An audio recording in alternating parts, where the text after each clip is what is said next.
out of touch with reality.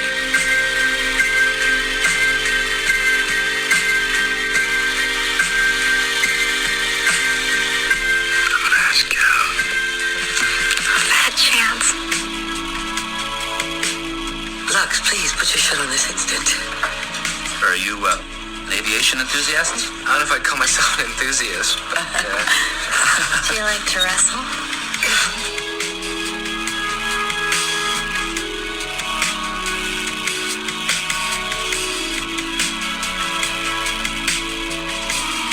Look, she's laughing.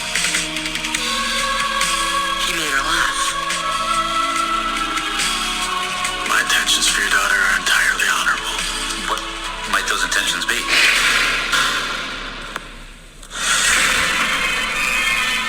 so much has been said about the girls over the years, Those girls have a bright future ahead of them. but we have never found an answer. Her act was a cry for help. I heard it was an accident. Even then, as teenagers, we tried to put the pieces together. We still can't. You're a full tank of gas. We'll take you anywhere you want to go. About time. We've been waiting for you guys.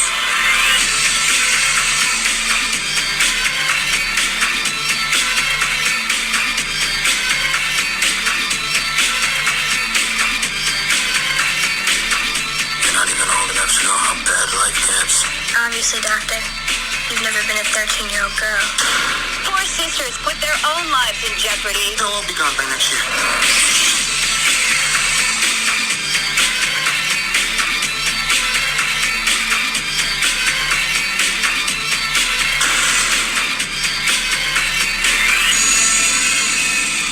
We would never be sure about the sequence of events.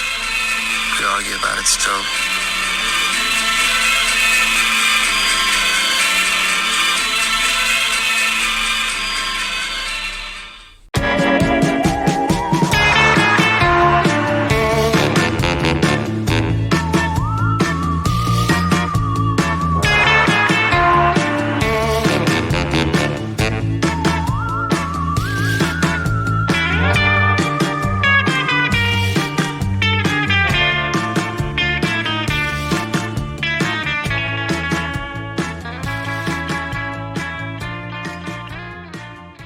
And welcome to the Cult Cinema Circle podcast. My name is Jesse, and I'll be your host. Now, on today's episode, we are going to head over to the homecoming dance to go and live our 70s teenage girl fantasy lives. But we're also gonna, really just stay in our house because, our parents aren't letting us out anytime soon. Today on this episode, I'm going to be covering a little movie from 2000. This is a little movie from Miss Sofia Coppola. It's in fact her first movie that she did, and it is called The Virgin Suicides. But I could not do this episode alone.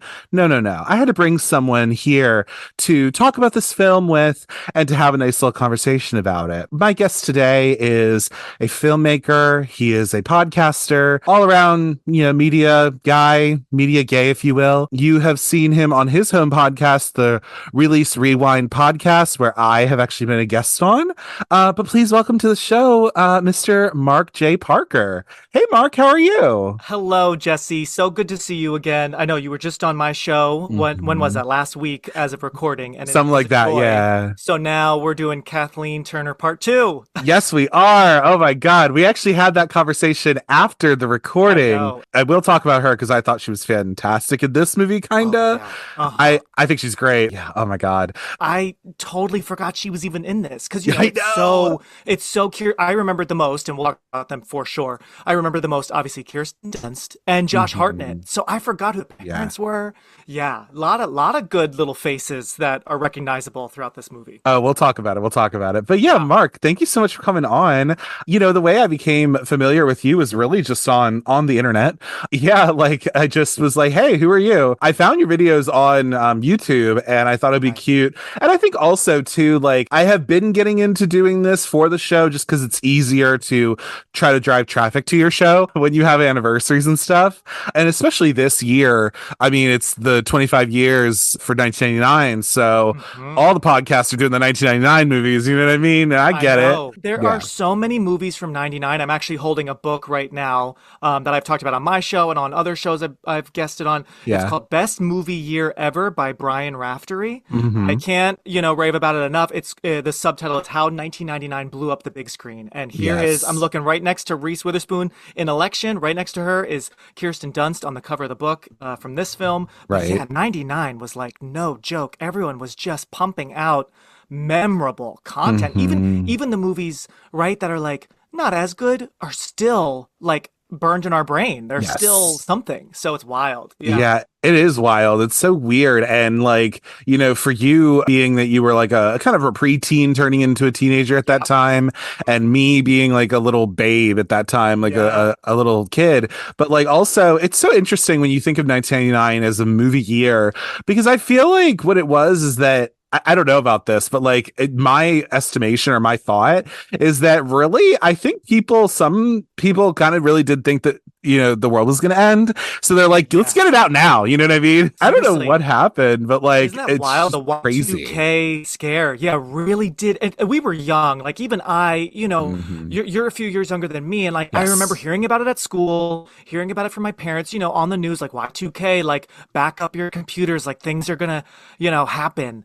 But still, it was over my head. So I Right. I don't know why everyone was freaking out so much because it's like the computers aren't actually gonna just die and the world will end. I mean, just because of the time. It's just so funny that everyone was so worried at this time. There was a lot of everyone was comfortable, like I feel like money was flowing, like fashion and teens were like, like there was a lot of cool stuff, but under that was like, oh, something's gonna happen and it's this Right. Y2K thing. It's so funny. Yeah.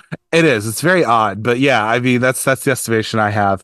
But I actually I did have this I think on my list to do because it is a Yeah. cult film I think. But you did jump at the chance to do it as and along with some other ones as well. But I wanted to ask you, Mark, like why did you want to come on and cover this movie in particular? That's a I would great love to hear about question. that. Yeah, that's a great question because now that I've rewatched it, obviously I'm so happy to chat about it. But like we were just saying, it's good. It's not like mind blowing, right? But I think when I saw your list, so many good choices. You like so many other great podcasters. I mean, it's so fun to have my people now, via Instagram and see like all the other movie lovers out there. I saw it and I thought, oh yeah, that had its moment. Like that, the cinematography, like we were just saying, Kirsten Dunst and her blonde hair, slow motion, looking over her shoulder. It kind of was instantly iconic in a like small way because it didn't make a ton of money. It's not like it's like a major hit, but I think I just wanted to really re-explore Sofia Coppola's featured debut and how when I was a teen when this came out and I was watching it, I was into it. So I kind of wanted to just explore like why did I like it and does it still hold up? Absolutely. And I think that's the exact reason why I'd want you to come on, Mm, and to have someone come on about it. I will say off at the top, yes, I understand we're both two cisgendered gay mhm, men mhm. up in America. So this movie is not exactly, targeted towards us in a Right. way.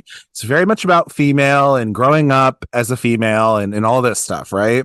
Yeah. So, if you want to hear other people talk about the virgin suicides who are not us, that's fine. But I also think like we can bring an interesting perspective to this, and I'm glad to talk about it. So that's Oh number yeah. one I want to say, in hmm case I anybody cares. I sort of feel like, and maybe you do too, Jesse. Like, growing up, I still am close with my, girlfriends that Yeah, I grew up with. Luckily, and they're amazing, and we laugh, and sure. everything. And Yeah, so, seeing the movie again, it is fun to kind of see the difference between boys and girls, absolutely. and how they're like spying on each other, especially obviously the boys spying on the girls, and Right. so I did sort of identify with the group of boys because we don't really know if they're all straight. Exactly. Their interest in the girls might not be romantic or sexual. It might be like another thing. So yeah, Right. totally. We are not ladies. So we much like Cecilia says to the doctor, like you don't know what it's like being a 13-year-old girl. You and I don't. I don't. But Right. luckily, I think we had good friends who Sure. were 13 and female at the time. So, we kind of have a little bit of that perspective on us. Yeah, I was also raised by like my mom and my sister. My sister's 3.5 years older than me. My mom became a single mom in the year 2000 when this movie came out. So, like I have been raised by women. So like I'm very keenly aware of it.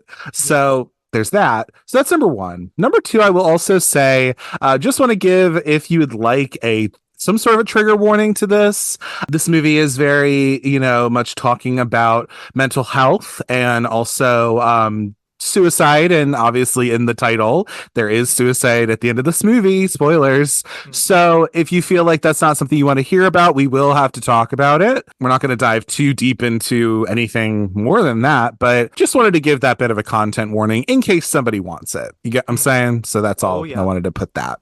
Definitely. It's a drama. It's not a comedy, really. There's like funny little parts here and there, but overall, this is a drama about kind of girl mental health in a way, and how these girls are really super depressed in some way, probably, or repressed. Right. So, getting into all that. Now, before we move into any kind of, so that's your history with the movie. Now, this history with the movie for me, I don't have much of a history with it. I literally watched it probably a year and a half ago, probably for the first time. Wow. Oh, wow. Again, I didn't watch it. I didn't watch things. I watched the same things over and over a lot of the time. That's how I do. So it's not like I was watching a bunch of new things.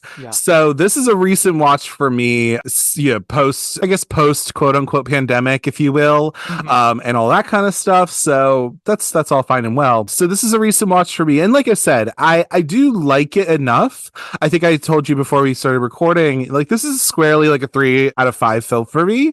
Right. Like it's very beautiful to look at. I love the visuals of this, which Sofia Coppola has then been known for, really. Yeah. Of course, but and the performances are good enough, but we'll talk about what we feel like works and does not work in this movie. But yeah, I don't hate it. I do own it on Criterion because I do. So I mean, I think I got it like on the sale or something. I didn't get the Ultra HD or anything like that. I got like the regular 4K, and hopefully on repeated viewings, maybe I'll appreciate it more. I think if anything, I bought it because I think it looks very pretty and it looks very, very much like what it's trying to do.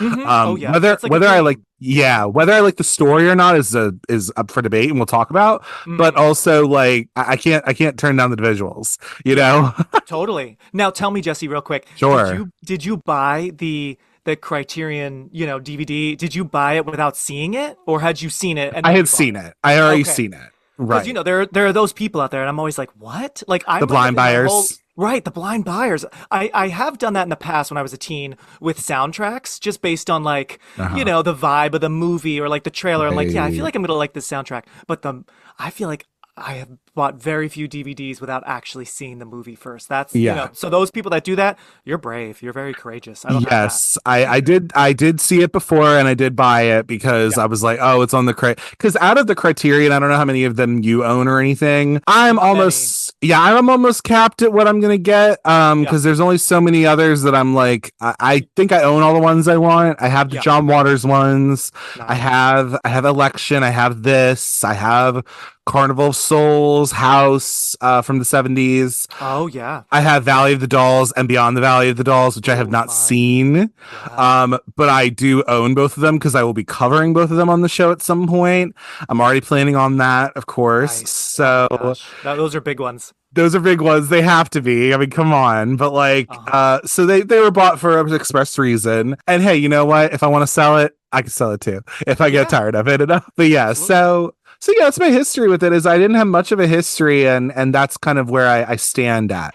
Now, before we go into any like production history, figures of this film, what have you, I have a task for you, Mark.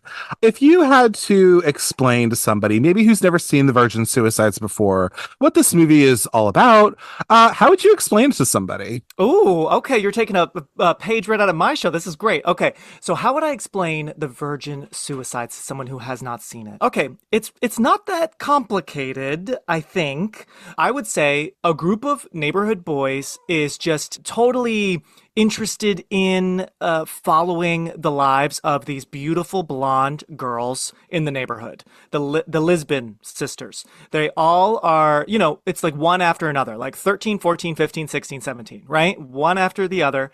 Blonde, beautiful girls. They almost look identical.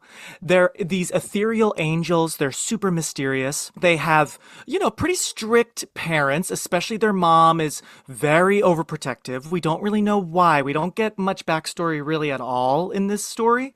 And they have a dad who is a teacher who's kind of aloof, who kind of wants to, I think, impress some of the kids at school, impress people. He's a little bit of a slight pushover in a way. But basically, it's this family that's a little mysterious, and, one by one, they commit suicide, and we don't know why, but it kind of rocks the local news, but it doesn't necessarily rock the neighborhood, the town, all that much, which is interesting. I'm not sure what Sofia Coppola and the writer are saying there. But yeah, so that's basically it in a nutshell. Pretty girls committing suicide, and these boys are processing it. I think that's a good kind of estimation on what the movie is about. So I do give you that. I will also say that I think this is also kind of commenting on sort of the 70s as a whole and that generation that's it's taking place in. This is a period piece, but I also think it is talking and also commenting on the decline of a particular area in the suburbs of that area, that being Detroit and all of that as well. Definitely. So The and we can talk a location's little very bit. interesting. Yes. So we could talk a little bit about that as well. But yeah, and this is also based off of a book as well. We'll talk about the book a little bit because I did read it. I used my Libby app to. I'm so read it. curious what you think of the book because I haven't read it, so I want to know, the differences, the comparisons, all that. Yeah, sure. I can do a little bit of that because I did just recently read it. So yeah, but let's get into some of the figures of this movie and talk a little bit about that. So this is The Virgin Suicides. This made its premiere at Cannes on May 19th of 1999. So kind of a 1999 movie, but really this came out April 21st of 2000. It was more of a limited wide release, pretty much, I guess. Came out in different theaters. This has a 97-minute runtime, and then it was a Paramount picture, so it was a big studio flick, really. But still kind of independent in a weird way. I think it was trying to kind of be, although how can you be an independent movie distributed by Paramount, but who knows? Yeah. But it that's might what have kind been of under felt. I think Paramount Pictures had or maybe they still do. I don't even know. But they, for a while, had Paramount Classics. I it think was that's what it might have called. been. You're So right. that was sort of like because this was at a time, years ago, I interned at Fox Searchlight, which was then under Fox. Oh, now, yeah. now it's Searchlight under Disney. But yeah, a lot of the big studios had kind of their indie or edgy kind of Right. arm, Right. So that might have been this kind of thing. I agree for sure. And then this is a $6.1 million budget. So yeah, that's cool. Now, in terms of the box office, we're going to talk about numbers a little bit. So this came in at number 24 on its opening weekend with $235,122. Ultimately went on to make about 4.9 million domestically. Made about 5.5 million internationally. The fact that this movie went international surprises me, but also does not surprise me, I guess, either. And then overall, the worldwide gross that I at least got from Box Office Mojo is about $10.4 million. So ultimately, this movie really didn't do that good financially. Right. It just 10 didn't. million isn't, there are movies that make even less, but Yes. yeah, for the star power, the buzz, Right. yeah, it seems to be, maybe a slight dud, but A slight dud, it grew with time, I would say. It definitely, like you said, Absolutely. did sort of have this cult following for sure over time. Absolutely. In critical response, we have about 80% on Rotten Tomatoes from about 110 reviewers, and then also 81% with about 100,000 ratings from people who watched the movie and wanted to talk about it on Rotten Tomatoes. So squarely right there. And then this is a 3.8 out of 5 on Letterboxd, the voice of the people, as we do. Do you have anything to kind of add to the critical response or anything like that you can think of that you looked into? The only things I really saw was critics mostly liked it seems, but it was interesting how, and I read that Sofia Coppola was also kind of dealing with this, but some critics did not love the subject matter. And I guess the producers and the production company was a little worried that we're not really gonna have much success with this because, like, I guess they were just worried that, like, once this came out, this would inspire suicides. So Oh, sure. that, which is tough because, like you just said, it's in the title. I mean, it's literally the story, so It is. that's the subject matter. So it is a risk, but I mean, you guys should have thought about that like in the very beginning. Right. Exactly. So I think that did sort of put not a black cloud, but just like a little bit of a gray cloud over the movie. Just like there was an air of what do we do about that? Like if it happens, if people all of a Hmm. sudden, take this kind of movie too seriously and, start bashing it, or if people start, acting out what the girls act out. Right. So yeah, I thought that was interesting how some critics said good movie, but like, what is this gonna do like to people? That's the only really interesting thing I'll add that Yeah. I saw. But yeah, overall, well reviewed. And I would agree with that on Hmm. the performances for sure, the look of it.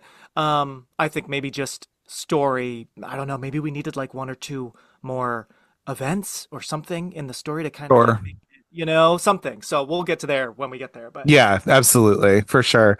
So yeah, and there's that. So in terms of our cast and our crew, we'll start with our crew first. So this is the feature film debut of one Miss Sofia Coppola, who has been kind of garnered as has been renowned as a director now. She recently just had Priscilla come out. yeah, And Marie Antoinette back in love 2006. love that one so much. Yeah, we also have Lost in Translation, The Beguiled, The Bling Ring, all these things. She wrote and directed this movie, so she adapted it from the new 1993 novel by Jeffrey Eugenides. So I want to ask you a little bit. What do you think of Sofia Coppola as a writer director? Are you kind of a fan of hers, or what do you think? A great question, because whenever I see her name or see her, hear about her, I'm immediately intrigued. Hmm. But she has some hits and misses for me. I haven't Right. seen Priscilla yet. I actually haven't even seen Elvis, Baz Luhrmann's Elvis. I kind of miss the like Elvis themed movies of the last couple of years. You're not But like I missing said, like much. oh, okay, good to know. Yeah, that's what I sort of have heard. I do like Kaylee Spaney, who plays Priscilla. And fun fact, speaking of Kaylee and Kirsten, I just saw Civil War yesterday and loved it. And the two of them are just fantastic. Oh, So check good. that out. It's a fun. It was a really interesting little kind of double feature, rewatching The Virgin Suicides and seeing Kirsten in Civil War now. But I love Marie Antoinette. I saw that in the theater. That was one of the Hmm. first movies I saw when I moved to New York when I was 19. Right. So that was a big deal. But I really do need to rewatch Lost in Translation. Obviously, that's probably her best one. That's the Hmm. one that most people seem to love the most. It's been a long time since I rewatched, so I'm overdue. But I did not love The Beguiled. I remember I was definitely it was a little anticlimactic for me with that stellar Hmm. cast. So some things are memorable and some sort of fizzle a bit for me. What about you? Do you overall like her? Or I will say that I do like this movie, and yeah. I did. God, have I watched any other movies? I think I've only seen this one. Priscilla's on my watch list, so I do want to watch it. Hmm. I have watched Marie Antoinette, and we are on opposite sides. Okay, you did not Um, like it. Now tell me don't love why. it. The reason I didn't like it as much is I do love Kirsten Dunst a lot. Oh yeah. However, I just really didn't connect with that story personally. I thought it Okay. looked really pretty. The outfits are amazing. They literally were at Versailles, all this Hmm. kind of shit. I just didn't really connect with the story like that, Yeah. unfortunately. I just was not all that interested. And I also just think like it's a big swing when you are literally doing a movie that is like historical and all that stuff. And and you're already not really, you're not into historical accuracy. That's just on me a little bit.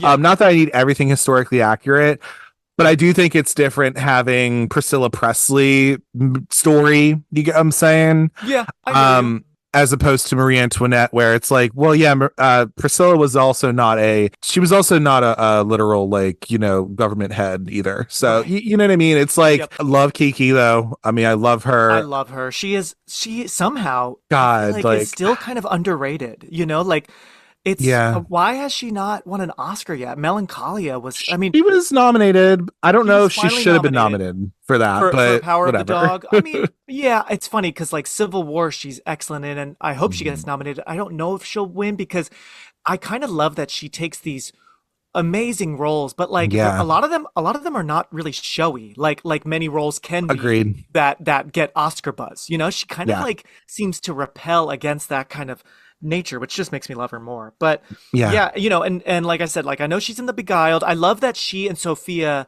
because this was their first film together, obviously, and then they've yeah. made a few, and I do love that. But yeah, I'm not surprised that you don't love Marie Antoinette. I think for whatever reason, it just worked for me. But then there are other movies she does that don't work for me, that work for others. I think ultimately she's an interesting writer director, but she can be a little frustrating because a lot of her movies, there's not a lot that really happens. You're kind of just observing a life, or a lifestyle, and you're not really watching much plot.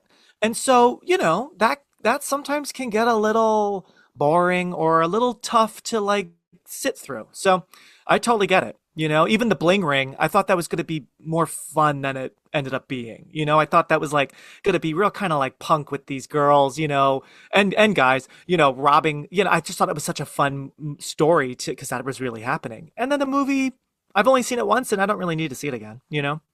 That's fair. Yeah.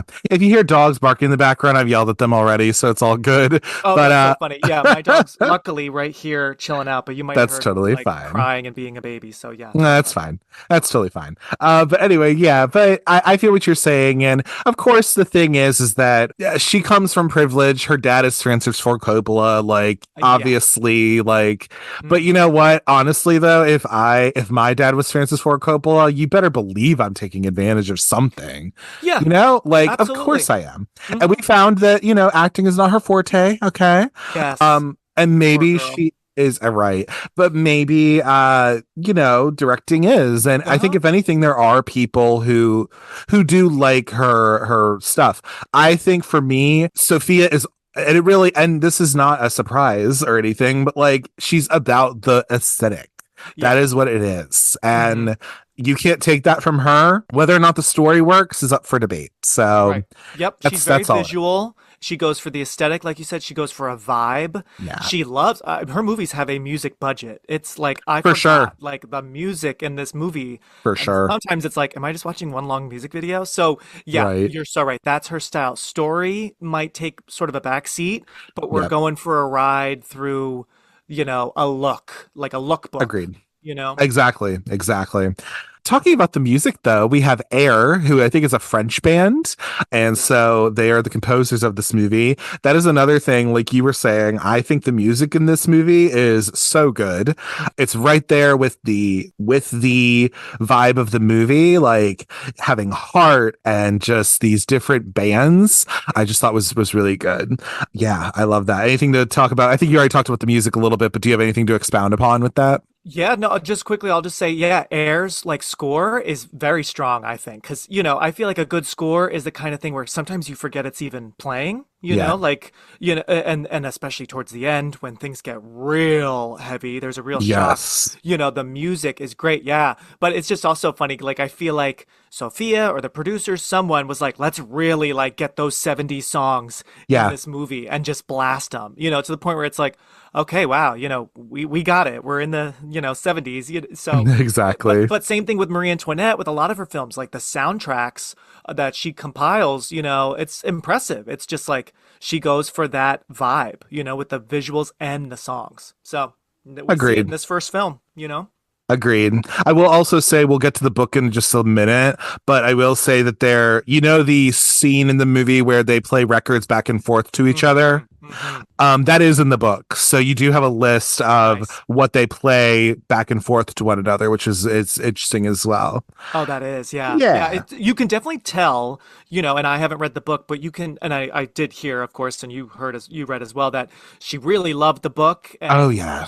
she just wrote the script kind of just to like write it out as an exercise, because Hmm. someone else was already like hired to write it. So she Yep. was just doing it kind of for herself. And you definitely, even if the movie might not be like like amazing, you can tell it was made by a fan of the source material and that she wanted to get Absolutely. all the little details. And so that's cool. I love that she took that moment in the book, and that's one of the most memorable moments in the movie, I think, is the records on the phone, you know? Oh yeah, completely, totally. We then have our cinematographer, who is Edward Lockman.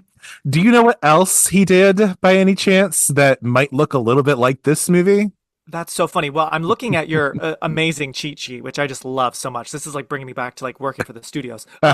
But I see Carol is on there, and this Yes. movie does kind of like, it's funny. Like I see some Carol in it. I think his work is amazing in this movie because it does feel like. Then again, I did rewatch on Pluto TV, so I don't think it was Oh in right. HD. So I'm sure it was like, you know, downgraded, but it really does feel like you are not watching an old movie, not from 99 2000, but like Hmm. from the 70s in a good way, you know Oh what I yeah. mean? Oh yeah. So it works. But yeah, the only thing I can see a connection to is Carol. But what else has he done? Has he done anything amazing? Aaron Brockovich is what he's Oh, well known yep. for, and I definitely see the Aaron Brockovich in here for sure. That movie's so Yeah, goddamn that's good. so good. Oh, It's so really good. good, and the cinematography. It's a Steven Soderbergh movie, obviously, but Yeah. you know he loves him some tints. Okay, Oh yeah. and she loves her some tints up in this movie. Okay, Yeah. she does. So I makes sense. And also I put on there too, so a little, not a total spoiler, and if you don't mind me sharing, Mark. So when we Tell did me. Serial Mom, Yeah. you said that where you were watching the movie on was a website that you can find. Oh yeah. Everyone, please, you know, if you're gonna go to this website, please use a VPN because girl, I don't always trust it, okay? Mm. But it's called effedupmovies.com, and I am familiar with this site because it's one of those places you can watch effed up movies. Like, so yes, Serial Mom is on there. I don't really know why, but it is. So you can find it on the internet. But also there's things like you can watch. I think there's some other John Waters movies on there, maybe one or two more. Okay. But also, that's where you can go for the longest time. I think that's where you can watch Solo or the 120 Days of Sodom. Okay. Oh, I've never seen. Okay. Oh, Wow. it's that's a lot. But anyway, Yeah. so anything that's extreme, you know, all that kind of stuff. And I actually, one of just the, go Oh, ahead. sorry. I was gonna just quickly say I just was on the site right before watching Serial Mom because I was talking about The Rage Carrie 2 from Oh 1999 yes. on a friend's podcast, on the Video Dropbox podcast. So yeah, they Mhm. have a interesting library of, you know, some darker, weirder stuff for Yes. sure. Yeah. Yeah, yeah. But Ken Park is the other movie that he was also a cinematographer on, and I didn't know that. the kind of I don't really know what it's about. I think it's about kids in California, you know, doing bad shit. Uh, But kind of one of the I also love the Video Dropbox Boys. I've talked to them, and we're actually gonna do an episode together. I'm very excited about. So oh, be on the good. Yeah, lookout for very that. nice guys. Yeah. Very Hmm. nice guys, but I really like them. But Ken Park, for those who don't know, the well-known thing about it is that the video cover or something of it is a teenage boy, or who we think is a teenage who in the movie is a teenage boy, but I think is of age, obviously, is this young boy going down on a an older woman who's a mother.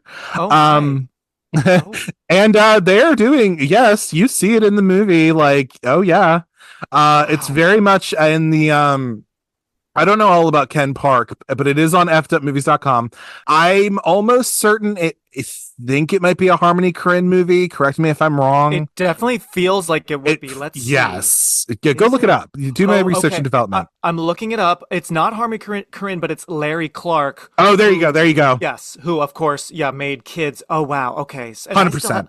I still have not seen Kids. I'm like way behind. Oh, and he made. Same here. Okay, Yeah. good. I'm glad I'm not alone. He made Bully, which I did see. That's a brutal movie from Ooh. almost, I guess, yeah, over 20 years ago. Oh Yeah. yeah, at this point, yeah. Ooh, But yeah, Ken yeah. Park, he also Edward Lockman, he also shot that movie.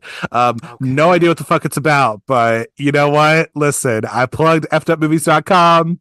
Please enter at your own risk. But there are some bangers on there, I'm not gonna lie. But anyway, so then we have our editors on the movie as well for this film. We have James Lyon and Melissa Kent. So some of the things they did, The Dirt, the Motley Crue movie, which is on Netflix. Did you see Oh, that ever? okay. No, no, I have not. Yeah, it's based off of their book that they have. My sister went through a big Motley Crue phase and actually read The Dirt and like the Heroin Diaries and all this stuff. Oh wow. Yeah, and then Crossroads, good old Oh Crossroads. my gosh, that's so funny. Ah, I love it. I love they it so edited much. that. Yeah. I think that's still on Netflix in the US right now. I do want to watch it because I have not seen it. I've never seen Crossroads either. That's so funny. But I Go know hit it up. obviously it was like such a big thing at school. Oh my Yeah. God, yes. And then also Velvet Goldmine. Have you ever Mm. seen Velvet Goldmine before I or? have, yeah, long time ago, and what an Uh-huh. interesting, wild movie and great cast. Oh yeah. Yes, yes. Tony Collette's in there, I think. Like, oh Yep. yeah. And Christian Bale and oh god, Jonathan Rhys Meyers. Yeah, lots of pretty Oh, people. love it. Yeah, love it, love it. Also, if you didn't already watch, I don't know if you've watched it yet, Todd Haynes' newest movie, May December, as well. Yes. Oh, did It, they work on that? yeah, that's directed by well, no, these guys didn't, but Todd Okay. Haynes, who did Velvet Yes. Goldmine, also Mm-hmm. directed May December. Yep.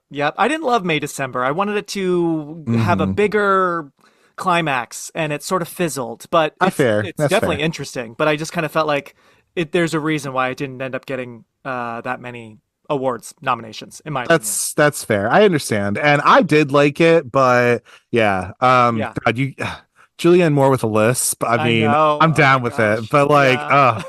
and that boy, Charles Melton, I think he did fantastic in that Yeah, role. he was great, and So, it's so fun to see him in that. And then, I knew him from Riverdale and like some teen stuff. So yeah, right, he totally really is great. I'm excited to see what more he does. I am too. Yeah, for sure. Do you have anybody else on the crew or anything that you kind of wanted to shout out, or anybody before we move into cast or any of that? I don't think so. The only thing I was going to say was just looking at the producers, because of course, Okay, like we said, Sofia Coppola's dad, Francis Ford Coppola, one of the biggest filmmakers of all time, he right. did produce this with her, and I did read that, unfortunately, which this must have really sucked for her. I guess like in the days leading up to filming, like it was very close to filming, one of Hmm. the financiers backed out, or I guess let me rephrase, didn't back out, but decided to give them less money than Okay, initially offered, and so that obviously put stress on her and everyone, and that was going to change a few things. So I guess Francis did, her dad, did of course give her a chunk of money to right. get them back on track. So just thought that was funny. And again, yes, like you said, if I was related to Francis Ford Coppola, of course I would be Yeah, doing everything I can to learn from him and use that connection and everything. But it's there's some nepo baby action here of happening, of course. course. But he's out of the 10 producers, he's really the only one that we might know by name. I'm sure others have done some cool stuff, but just wanted to Mhm. shout out that not only is she the daughter of Francis, but he did work on this with her, and apparently he Right. did tell her on the first day of set to shout the word action louder and use her diaphragm, to which she apparently either said to him or thought to herself, okay, you can leave now, which I thought was funny. Oh, and maybe, I don't know if you Right. knew this, Jesse, apparently because George Lucas of Star Uh-huh. Wars fame, I didn't know, I guess in 99, I haven't seen those 90s and early 2000s Star Wars like since they came out. But Right. I guess Sofia Coppola has a small role in the Phantom Menace, the 1999 Star Wars Okay. episode 1. I didn't remember that. So, but George Lucas was a family friend, or is a family friend, of course. And Hmm. apparently, on the first day of filming, he faxed her on the set of The Virgin Suicide. She got a fax, which is just so funny to me. Like, oh my God, fax machines. Right. Saying, "May the force be with you," like as a good luck message. So, just wanted to shout out that she had some big, titans of cinema in her corner, which is wonderful. I hope, Yeah. I wish everyone had that. I know, right? And what's so funny is we'll talk about this in a minute, but like those prequel movies, or at least one of those prequel movies, actually came out at the same time, I think, of this, Yep. just around the same time. Oh yeah. So yeah, for sure. So then Hmm. we'll move into our casts a little bit as well. So of course we Oh have to talk about we've already talked about her a little bit, but I mean Kirsten Dunst is ultimately, I think, the star, quote unquote, of this movie. yeah. Because she is kind of the name of it. And I think this really also kind of gave a level of I think this role for her, I just have in my notes, if you don't know her, your gay card is revoked, which is I very love that. true. It's so true. Absolutely. And also Very just true. like your cinema card is revoked because she has Yes. done quite a lot. I was just telling my husband yesterday, like, Hmm. she has had such an interesting career, and that's why I kind of feel like she's still a little underrated because she's had mega blockbusters, she's done Yep. really gritty, weird, under the radar indies, and then everything in between. Romance, comedy, Yep. drama, not so much horror from what I remember, but some dark stuff for sure. Yeah. So yeah, yeah, she's interesting for sure. Yeah, I agree. She never really did a whole lot of horror stuff. I mean, I guess the only thing you Interview with the really could, Vampire, yeah, really, that's the only one. Like, Yeah. and she was a kid, so it's like, I don't know. It's interesting how that is, It would be but great to yeah. see her do like a very small, contained, like thriller horror. Like, I don't know, she's at work or in her house. Oh I my don't know. God, right? That could be great. Yeah. Yes, yes, I agree. I agree. But yeah, so she plays Lux Lisbon. So that's her. So then we have, and also I think this movie was interesting because it kind of started her, it's not a love affair, but it is a muse ship, if you will. Yep. Because I really do think that Sofia Coppola uses Kirsten Dunst because she is a bit of a muse to her, and also she's been able to cast her in some good stuff, that people have enjoyed, whether it be Oh, yeah. this, whether it be Marie Antoinette, or any of her other projects, and I think that they will hopefully continue that relationship as well. So Oh yeah, I love it. Even if, like we said, even if, maybe the movies we don't love, I do always yeah, enjoy, I don't know, when like a director and a star, like each other and they understand each other. I read that, yeah, I guess, because obviously, Kirsten was underage making this movie, yes, she but she's was gotta kiss some guys, and she's definitely like the most sexually active absolutely, yeah, sister.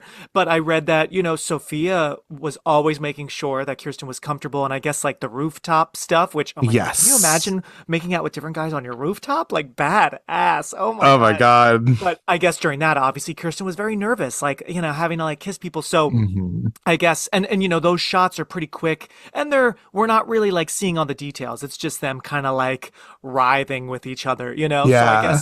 I guess Sophia did that to make Kirsten feel more comfortable. Just kind of like move around and rub your bodies, but you don't actually have to like really make out. So Exactly. I love that because obviously, as we know, many women especially have not been treated well on Of set course. or, especially with more men. So it's just nice that these two immediately like kind of took care of each other.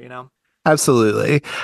So you have her as kind of the main Lisbon sister. I will also shout out, at least, you have Chelsea Swain who plays Cecilia. Do you know who Dominic Swain is? Oh yeah. So that's her younger That's her sister, is younger that right? sister. Yep. Yep. And then we also have AJ Cook, who I think is really good in this movie. A lot Yeah. of people would know her from Criminal Minds, but she is also most people who I don't know if you listen to my show, I like horror. Oh I yeah. know her as Kimberly from Final Destination 2. So Amen. there you Exactly. go. She's so Like, come cute. on. She's so cute in that movie. And I think also in this movie, she's so striking to me. Oh And yeah. She stands out. Mary's an interesting character we'll talk about in a minute. But Uh-huh. yeah, so that's a little bit about the Lisbon sisters that I can kind of remember. We have other parents. So we have James Woods, gross. Ew. He plays Yeah. Mr. Lisbon. We'll talk about his character, but we will not give much to Yeah. James Woods because he sucks. hmm But you know who doesn't suck? Is Kathleen Turner. She Okay. does not, and it's No. so great seeing and again how fun. We just talked about Serial Mom on my show, and Yes. what a very different role. Like just in the span of 5 years, and also she looks pretty different in my opinion. Yes. So like it's just so fun to see her back to back in these movies as two very different moms. Yeah. Absolutely. Yeah, I just have in my notes she was a killer mom, bro. Like, come Uh on, huh. let's be Uh real. huh. Love it. But yeah, she's from obviously like Romancing the Stone. She is from what else? Peggy Sue Got Married, which is Yep. where she would have met Francis Ford Coppola, all that good stuff. She's so great. So And yeah, apparently she was the first actor signed on to this. I guess that's they fair. approached, I don't know if they approached her first or just kind of sent out offers to a bunch of people, but she was the first one to sign on because of the Coppola connection. So that's pretty cool to like, Yeah. your feature film, of course, like you're related to this mega director, but like he's not directing, you are, and like you Yeah. get a big star to sign on first. That's got to be a nice, vote of confidence, right? Absolutely, for sure. Yeah, yeah, yeah. Then you have Josh Hartnett as Trip Fontaine with his horrible, Mhm. horrible wig. That wig. Oh God. But we got Trip Fontaine. So he, of course, Josh Hartnett made his film debut in Halloween H2O. Yes. Fantastic movie. He was in The Mhm. Faculty, Pearl Mhm. Harbor, Oh all the my God. things. Beauty, beauty. Yes. He And is very did beautiful. did you see he just his trailer? And what a night, perfect time to talk about him because his trailer for the new M. Night Shyamalan movie just came out. So that's I fun. have not seen it. What is it? Yeah. I think it's called Trap, and he's the Okay. lead. So it's so fun to see him in I wouldn't, the trailer is not giving horror. It's definitely giving Right. kind of like stressful thriller. Right, right. But check it out. It looks interesting, and it's just so nice to see him. And how fun. He was just in Oppenheimer, which was fine. I wasn't obsessed about it, but that's great that Yeah. he was just in an Oscar-winning movie. So I'm ready for him. He never went away really because I loved him Right. on that show Penny Dreadful, and that gay Hmm. kiss between him and Reeve Carney I probably watch once a year.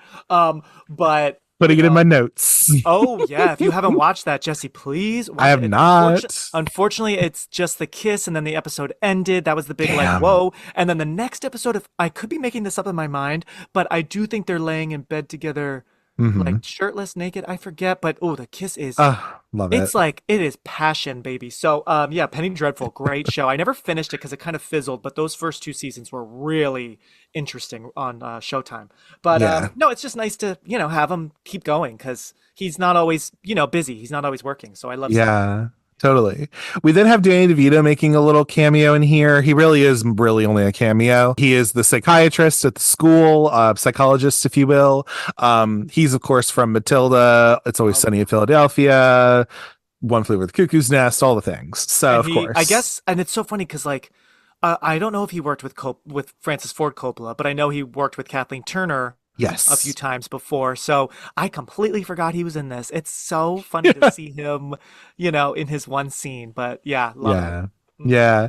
And then we have some of the boys in this movie. So we Yeah, have Jonathan Tucker, love him. who we do like him. He is gross because he did Oh, support is his he? friend Denny Masterson. Ugh, Oh, ugh. I didn't know that. Come on, He man. wrote Danny Masterson really mm, tricked some of his famous friends mm, into supporting him, right? My God. I don't like that because I like you, Jonathan Tucker. You're good in this little movie. You're good Hmm. in Texas Chainsaw Yeah. 2003.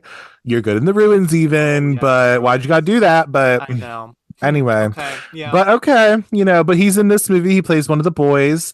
Also, fun little thing, which is fun because George Lucas is friends with Sofia Yeah. Coppola. Hayden Oh, Christensen's in this movie for a little how bit. funny. I did a double take. I'm like, wait a minute. Is that Yeah, little Hayden Christensen? Oh it my God. is. How funny.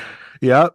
And who else is there? Oh, we also have Robert Schwartzman, I think. It's one of the Oh yeah. Schwartzmans. It's one of the Schwartzmans, and you can so tell he's a Schwartzman. Yes. Yeah, it's so funny, and Yes. he's so good in his little kind of like snarky, like suave wannabe Yep. role. Yeah, the boys are really funny. Like, man, it makes me wish like. Man, I wish I auditioned for that or something because I was auditioning for a lot of stuff at that age. But Right. I mean, they shot this in Toronto, so I'm sure they weren't even, they were probably just Right. looking for, certain areas. But yeah, the boy roles are just so they're so fun because luckily Hmm. they're not real like douchey. Like it could have like the boys could have Yeah. been real like, little brats, but they're actually like for the most part pretty cool. It's Josh Hartnett. It's him.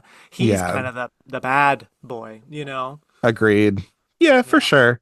We also have some other random people in this movie. So Yeah. I'm looking for her name right now. Maybe you could look it up. But the mom, Justin's mom from Queer as Folk, is in this movie, which I Oh think is yeah, you fun. told me that. I am a Yeah. bad gay. I've never watched Queer as Folk. Isn't that crazy? I like totally missed the boat. Sherry Miller is her name. She plays one of the neighbors. So that's Oh, her. okay. Okay. Yeah, you should go back and watch it. There's some stuff that's problematic, but overall, I'm sure. Yeah. it's fun and it's also real hot sometimes, which is Oh, nice okay. too. Oh yeah, you see some Another. butt and all that kind of Oh, stuff. all right. You Well, see a yeah, I'll lot. check it out. I know they brought it back for a new version, but I guess it didn't do so well. I think it's a yeah, right? yeah, it didn't do as good as I think they would have hoped. Yeah. And it's just different. So, Yeah. also Giovanni Ribisi is the narrator of this movie. Right. Yeah. He Which is we don't really good. know, like we don't know which character he is Yeah. that right? He's just sort of just one of the boys we don't know. Yeah, he's the grown-up version of the boys, Yeah. for sure. Don't want to talk about him too much because he is a weird Scientologist with his Exactly. I sticker. know. Mm-hmm. Kind of odd, but he does good with his little voiceover he has. Mm-hmm. And then His voiceover also, actually yeah. reminds me of Stand By Me, which I Oh think that yeah. voiceover isn't that Hmm. Richard Dreyfuss, I believe. I But think like, so. it's funny. Yeah, and I never really thought of that until this latest rewatch. Just like, oh yeah, there's a little bit of like a same kind of tone and a same vibe there as like this is sort of like a new version of Stand By Yeah. Me or something, you know? Sure, Yeah. sure. I could see it. We also have Michael Paré who plays adult Yes. Chip Fontaine. I'm Did so you know glad who you're he talking was about him. beforehand? Oh yes, that man, I should say, was very good looking. I had a little crush on him at this time, but I knew him from Bad Moon. Did you ever see Bad Okay. Moon? No, I have not. I think it's on my list Oh, to watch though. check it out sometime, like late at night, like half asleep. Just enjoy it. It's like it was I think 96, so same year as Scream, and it's not really Hmm. great, but better than it's better than it should have been, I think. And you see Yeah. him and he has a sex scene in the opening and it's pretty fun. So A yeah. whole thing, yeah. Yeah, so he was also in like Bone Tomahawk, he was in Streets of Fire, Yeah. Village of the Damned by John Carpenter, he's in Oh, there that's somewhere. right. I do like that one. Uh, Yeah. I do like it too. It's not the worst movie in the world. It's not the good movie, but it's Yeah. not the worst. It's like a fun afternoon rewatch, if you haven't seen it Sure. in a while. Yeah. Yeah, absolutely. And then also some other folks. So, I mean, I'm trying to see who else there is. One of the people I did want to shout out to because I didn't realize it, and this would have been perfect for your age group. Do you remember? Okay, so you know how like in the episode, or no, in the movie, they're talking about Trip Fontaine, they're talking about Lux, and the boys are the schoolboys are talking about how hot she is, Yeah. and you have three different boys that are saying like, oh, like, do you want to know, smell my fingers, da da da, and then one of Yes. the boys is like, yeah, I know Lux, but we weren't really talking very much, da da da. So Right. one of these boys is an actor by the name of Amos Crawley. You ever hear of him? You ever know who he No. is? No. Who's So he's that? the one boy who says like we weren't really talking, if you know what I mean, right? Yeah. If his voice at all is noticeable to you, that is because he played the character of Owl on the show Little Bear back in the 90s. Oh my God, Little Bear. Oh Little my God, Bear was such yes. a like warm blanket. Like Oh, it was so good. I oh my love that God, that show. brings me back. I feel like to like being a little kid, like summertime. I Yes. was off from school and that would be on, and oh Hmm. my gosh, he was in Little Bear. He I was in love Little that. Bear, but also because we're horror freaks. So Mm. he was also in two of the most iconic episodes of the Goosebumps show, which is Oh, Goosebumps, The Haunted Mask and The Haunted Mask 2, because I he plays love the Chuck. haunted. Oh my God, I have to look him up right now. I Yeah, love the Haunted Mask. I own yeah, he that plays episode on Chuck. VHS. Oh my gosh, that's Yeah. amazing. Wow, And so he he was like a literally, busy child actor. oh yes, absolutely. He plays Chuck in The Haunted Mask 1 and 2. Mm.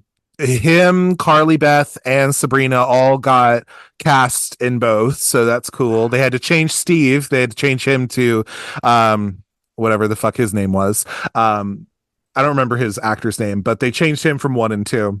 Oh, okay. But if you Wow. also remember Are You Afraid of the Dark, he is also in one of the Oh episodes of yeah. there. He plays the main character in the Ghastly Grinner episode.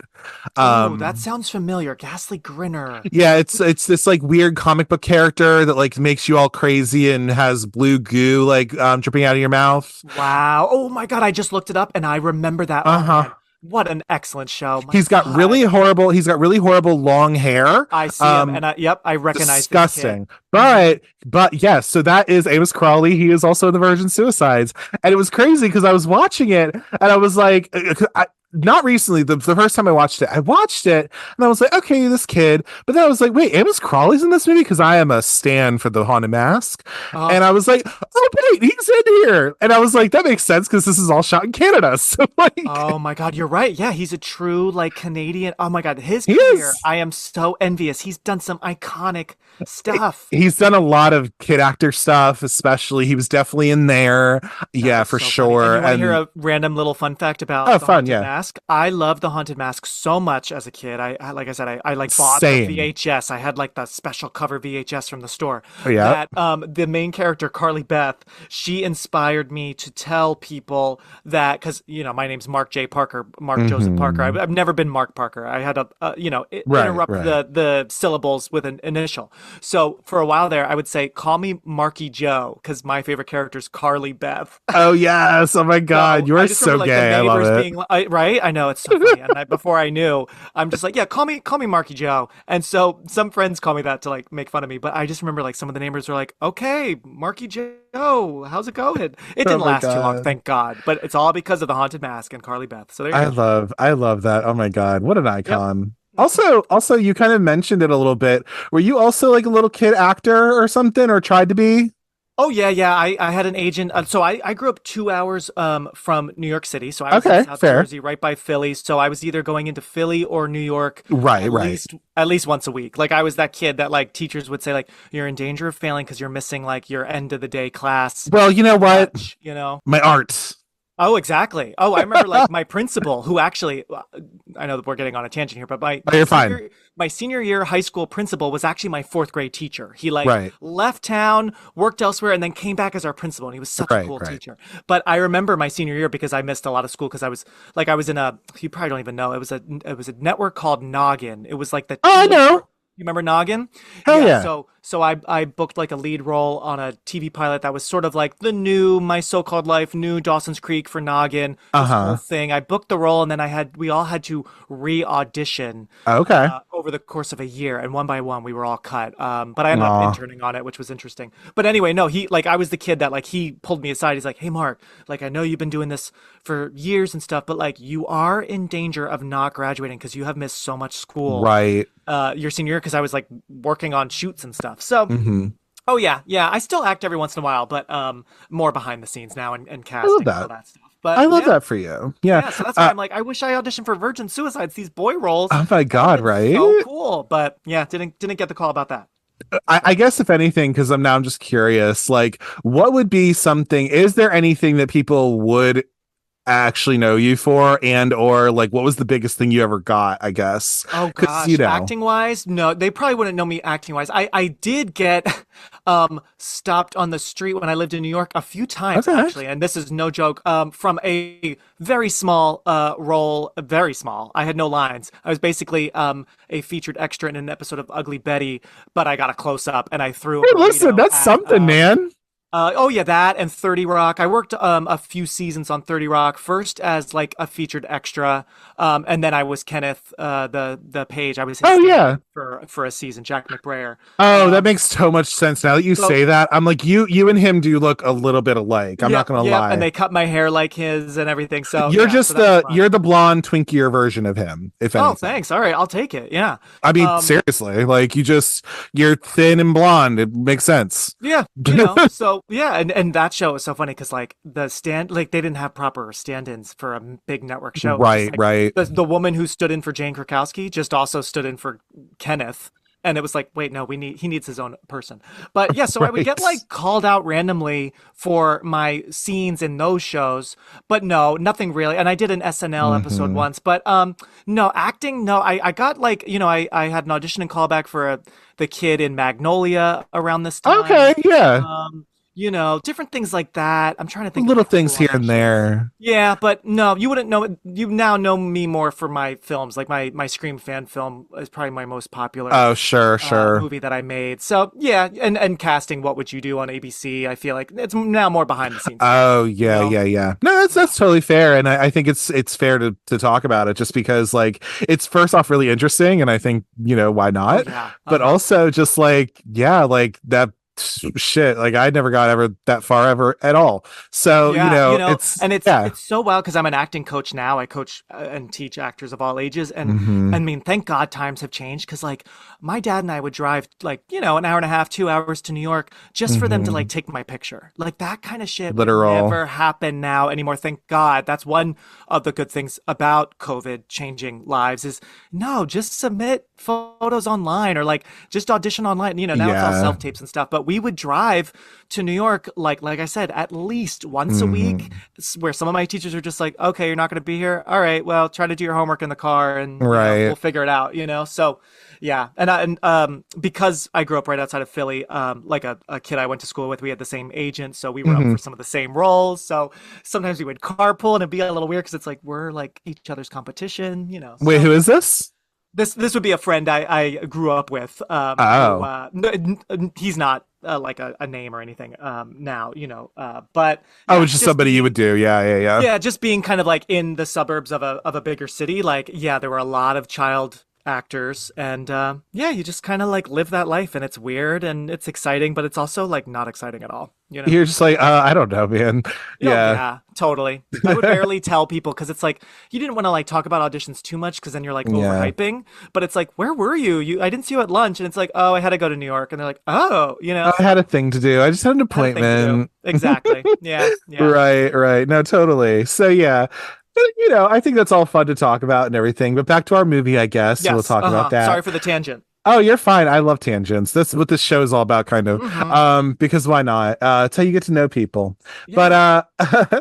but yeah, so that's a little bit about the cast and the crew of this film in particular. I don't really have a ton of other like fun little things in terms of like facts or whatever. We already talked about how like Dominique Swain's little sister's in this. This movie was shot over the course of a month in Toronto, of course. Fun little thing if you didn't already watch the Criterion Channel YouTube channel.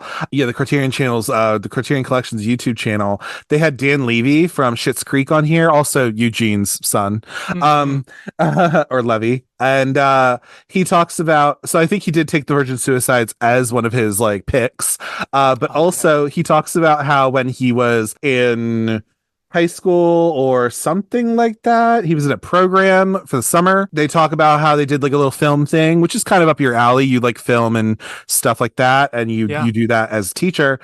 He was doing something with like a little film thing in the summertime, and one of the things they got to do was actually go on the set of the Virgin Suicides when they were shooting, Oh my gosh, how funny. which is interesting. Yeah, he was able to be that. So yes, everybody, when this movie was shooting, a young Dan Levy was also on the set, learning about how to make films and shit, which I think I is really love that. interesting. Oh my gosh, what a fun fact. I love stuff like that. Yeah, it's just random shit like that.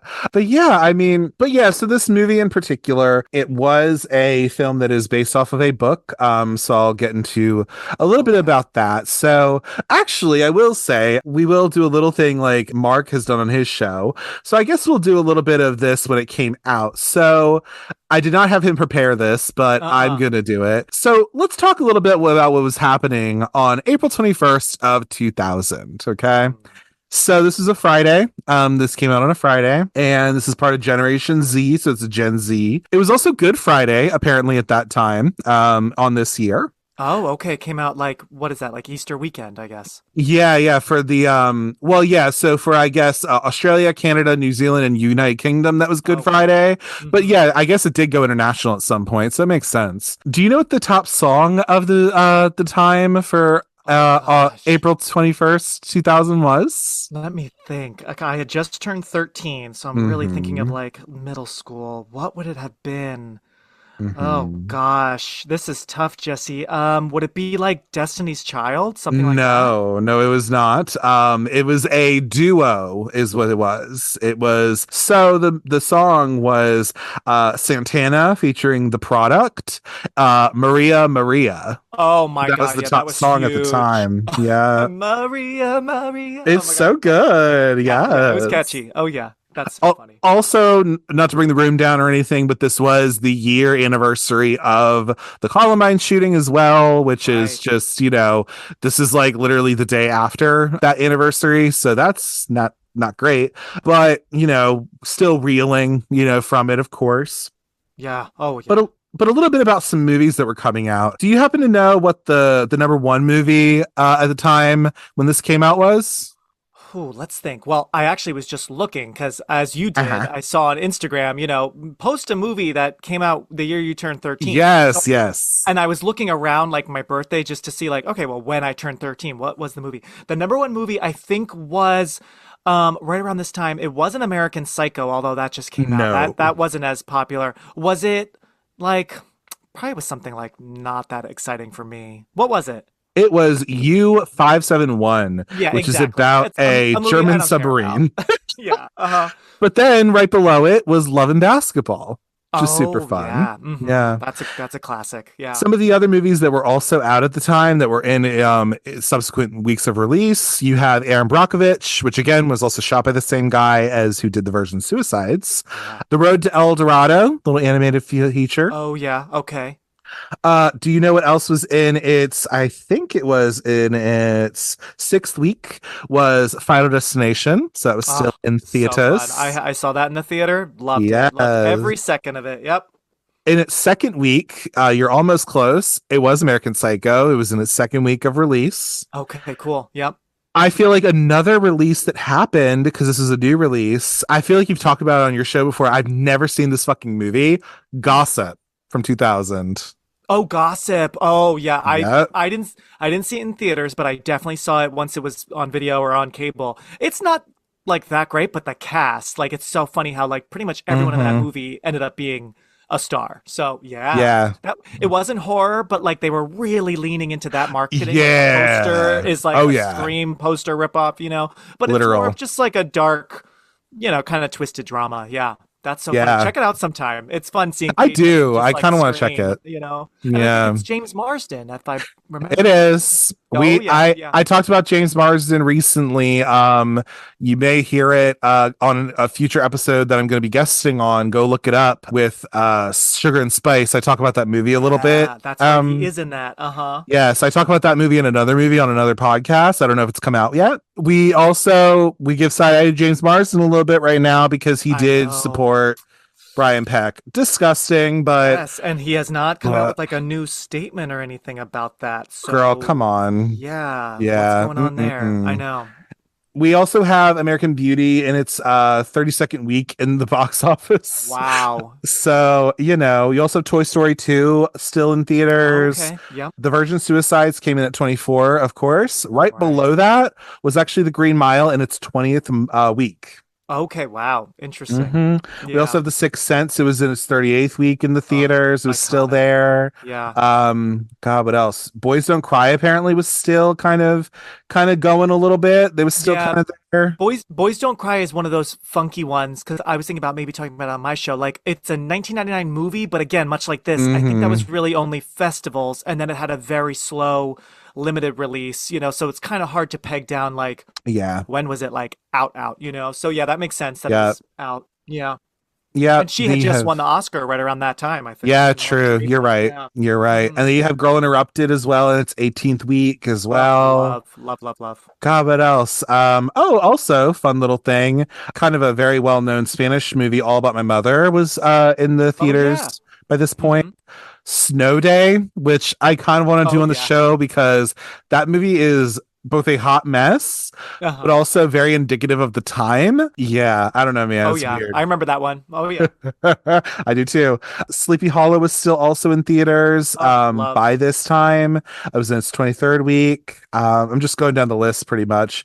And then, yeah, like even John Malkovich, being John Malkovich, was still in Mhm. theaters a little bit. And then also in its fifth week of release, and I still don't understand what the movie is, but I've watched it, is the Marla Sokoloff led Whatever It Takes.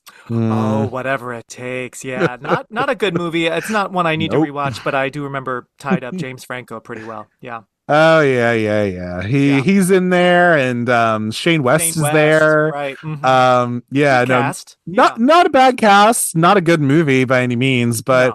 I also love Marla Sokoloff for who she is, and I think Oh, she's yeah. great. Who's So the other girl with her in that? Was it Jodie Lynn O'Keefe, yep, Wow, yeah, one of her last, I feel like, bigger movies. Yeah. She had such a moment, and then it's interesting, yeah, how some Yeah. people, just kind of, things change and stuff. But yeah, I do like her. Yep. I liked her at that era.